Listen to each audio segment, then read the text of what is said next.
আজকে বেসিক্যালি হলো আমরা এসএলআর অটোমেটন টেবিলটা কিভাবে তৈরি হয় সেটা দেখব।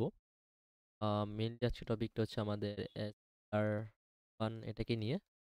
তো এসএলআর টেবিলটা এক্স্যাক্টলি আমরা এলআর জিরো অটোমেটন টেবিলটা যেভাবে বানাই এক্স্যাক্টলি ওভাবেই আমরা এসএলআর টেবিলটাকেও আমরা ক্রিয়েট করি। পার্থক্যটা তাহলে কোথায়? পার্থক্য হলো এই যে আমরা এই লাইনগুলোতে খেয়াল আছে, এলআর জিরো যখন আমরা তৈরি করতেছিলাম তখন আমরা বুঝতেছিলাম যে এখানে আমার রেডিউস হবে, কিন্তু কোন কোন অ্যাকশনের জন্য রেডিউস হবে এটা কিন্তু আমরা এলআর জিরোতে বলতে পারতেছিলাম। এবং আমাদের যে এখানে একটা কনফ্লিক্ট আছে, S7R2 S7R1 এখানে কনফ্লিক্ট আছে। তো এসএলআর এর আমাদের জিনিসটা হলো এই কনফ্লিক্টগুলো আর থাকে না।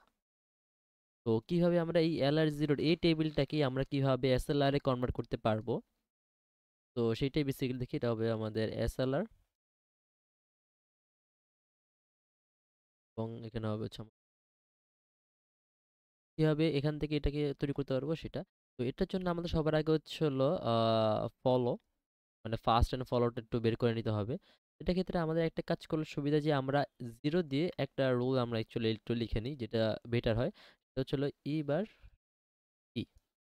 আমার যদি এরকম মানে যেটা আমাদের শুরু হচ্ছে, ঠিক আছে, যে গ্রামার রুলটা দিয়ে আমার শুরু হচ্ছে 1 নাম্বার, এটাকে আমরা এভাবে একটু অক্সিলারি আমরা একটা ধরে নেব, যেটা হচ্ছে আমরা একবার শুরুর দিকে অটোমেটেড ফিগার বানানোর টাইমে ধরেছিলাম। ওরকম ধরে নিলে একটু সুবিধা হয়। তো সেটা দেখতে পারতেছি যে ই বারের ফলো আসছে, এটা ই এর ফলো, এটা টি অ্যান্ড এফ এর ফলো। তো লাস্ট টিউটোরিয়ালে ফলো কিভাবে একটু সেটা দেখেছি।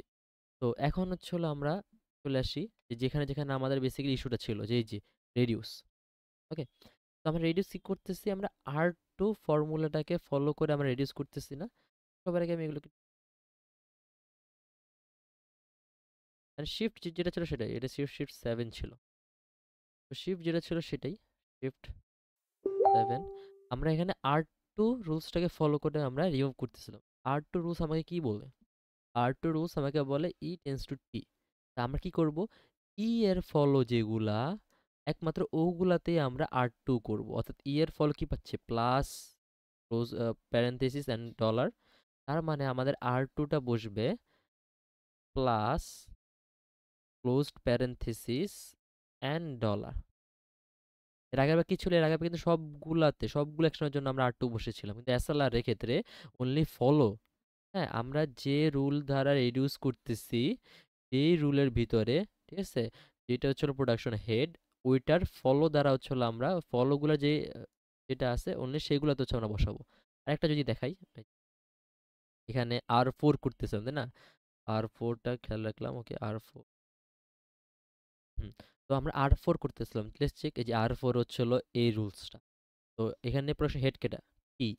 তো টি এর ফলো কি আসছে, টি এর ফলো কোথায়, এই যে টি এর ফলো।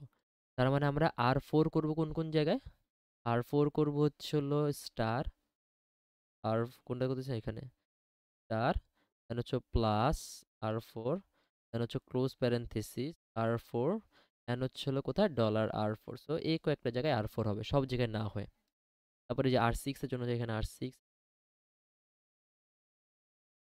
বাকি যা কিছু আছে বাকিগুলো সব সেম নিয়ম। ওকে, বাকি সব সেম নিয়ম। তো R6 এর রুলসটা কি বলতে আমাকে, R6 F tends to ID.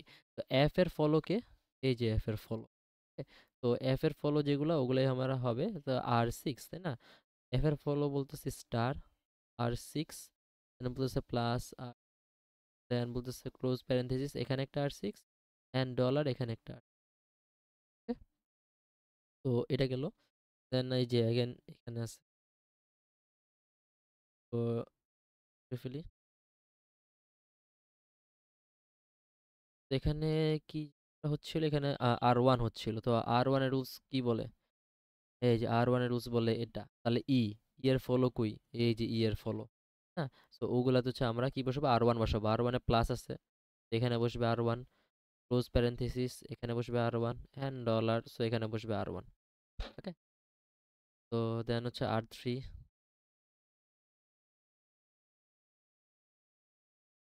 R3। ওকে, আর ক্ষেত্রে হলো